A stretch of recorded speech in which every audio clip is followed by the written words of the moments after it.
Alhamdulillahirabbil alamin.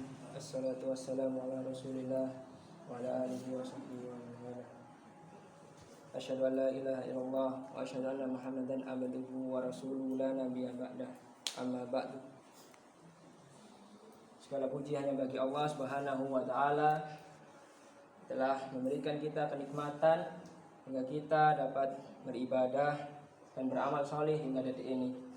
Salawat serta salam tetap tercurahkan kepada Nabi Muhammad SAW, suri tauladan kita, manusia yang paling mulia, pahlawan yang sebenar-benarnya pahlawan, yang membawa kita dari jalan yang gelap menuju jalan yang terang. Pada kesempatan kali ini, izinkan kami untuk menasihatkan diri kami pribadi dan juga untuk para jamaah sekalian untuk selalu tetap bersyukur atas segala nikmat yang telah Allah berikan. Nikmat Allah yang luas, nikmat Allah yang tiada tara, dan juga nikmat Allah yang tiada terhingga. Bahkan kita sebagai manusia tidak dapat menghitung nikmat-nikmat yang telah Allah berikan kepada kita, sekalipun itu dengan alat tercanggih. Allah telah berfirman di dalam surat Ibrahim ayat 34, "Wa in ta'uddu ni'matallahi la tuhsuha." Seandainya atau sekiranya kalian menghitung nikmat Allah, maka kalian tidak dapat untuk menghitungnya. Namun seringkali kita lalai atas nikmat-nikmat yang telah Allah berikan, tidak mensyukuri atas nikmat-nikmat yang telah Allah berikan. Satu nikmat yang bahkan kita rasakan sampai sekarang dan kita lalai untuk mensyukurinya, dan jika nikmat itu dicabut oleh Allah, maka kita tidak dapat lagi beramal solih di muka bumi ini, yaitu nikmat oksigen. Rasulullah SAW bersabda, "Nikmatani magbunun fihima katsirun minan nas, as-sihat wal faragh." Dua kenikmatan yang sering manusia lalai terhadapnya, yaitu nikmat sehat dan nikmat waktu luang. Kita lihat 2 atau 3 tahun yang lalu, berapa banyak orang yang berlomba-lomba, berusaha, berjuang, mengantri, rela membayar mahal demi satu tabung oksigen yang sekarang kita nikmati dengan gratis, tanpa susah payah, dan sampai saat ini kita dapat beramal kepada Allah Subhanahu wa taala.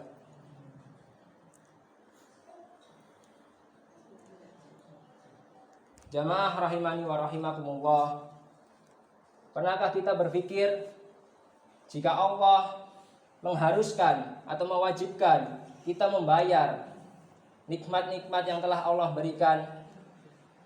Satu nikmat dibayar dengan satu ibadah kita, maka tidak ada satu orang pun yang selamat dari api neraka, dan tidak ada satupun orang yang dapat membayar nikmat-nikmat Allah.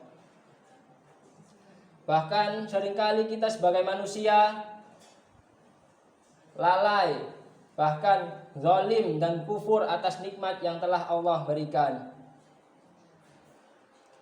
Lanjutan dari ayat yang kami bacakan tadi, "Wa in ta'uddu ni'matallahi la tuhsuha, innal insana ladzalumun kafar."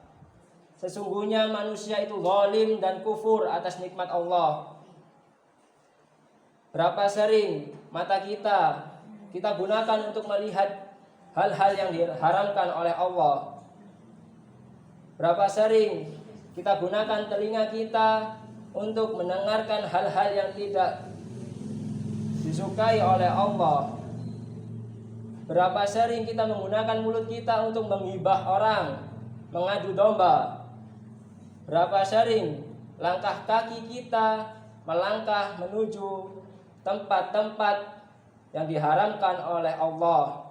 Dan berapa sering kita gunakan oksigen, kita hembuskan oksigen kita demi hal-hal yang dimurkai oleh Allah.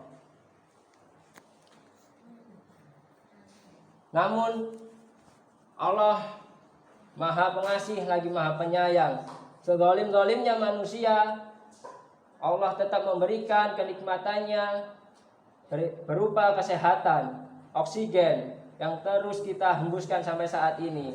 Bayangkan jika kita sekalipun menggunakan mata untuk maksiat, kemudian Allah cabut penglihatan kita tidak dapat melihat kembali. Ketika kita mendengarkan sesuatu yang diharamkan oleh Allah, kemudian Allah cabut pendengaran kita tidak dapat mendengarkan kembali. Dan ketika kita melakukan maksiat, Allah cabut oksigen itu dan kita tidak dapat beramal soleh kembali di dunia ini. Betapa banyak orang-orang di hari akhir kelak ingin dikembalikan di dunia. Sebagaimana Allah telah berfirman dalam surat As-Sajdah ayat 12, walau tara idzil mujrimuna nakisu ru'usihim inda rabbihim rabbana absarna wa sami'na farji'na na'mal salihah inna muqinun.